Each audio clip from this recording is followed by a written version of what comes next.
آج میں آپ کے ساتھ شیئر کرنے جا رہی ہوں ایک ایسی جڑی بوٹی کے بارے میں جو کہ صرف خوشبو میں نہیں بلکہ صحت میں بھی بے مثال ہے۔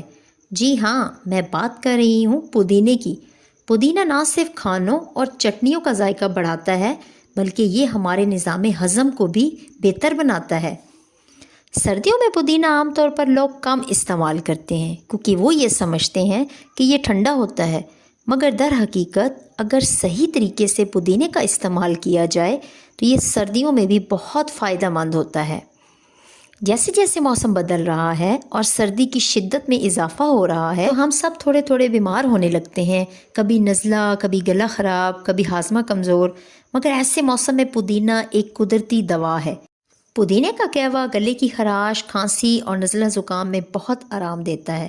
اس میں موجود مینتھول گلے کو سکون دیتے ہیں۔ پودینے کی بھاپ لینے سے سردیوں میں بند ناک کی خرابی درست ہوتی ہے۔ پودینے کے پانی سے منہ دھونے سے ہماری سکن تازہ رہتی ہے کیونکہ سردیوں میں اکثر ہماری جلد خشک ہو جاتی ہے۔ پودینہ نہ صرف گرمیوں کا بلکہ سردیوں کا بھی ساتھی ہے۔ قدرت نے واقعی ہر پتے میں شفا رکھی ہے، بس ہمیں اسے سمجھ کر استعمال کرنا ہے۔ اگر ہم فطرت کے قریب رہیں گے تو صحت خود بخود قریب آ جاتی ہے۔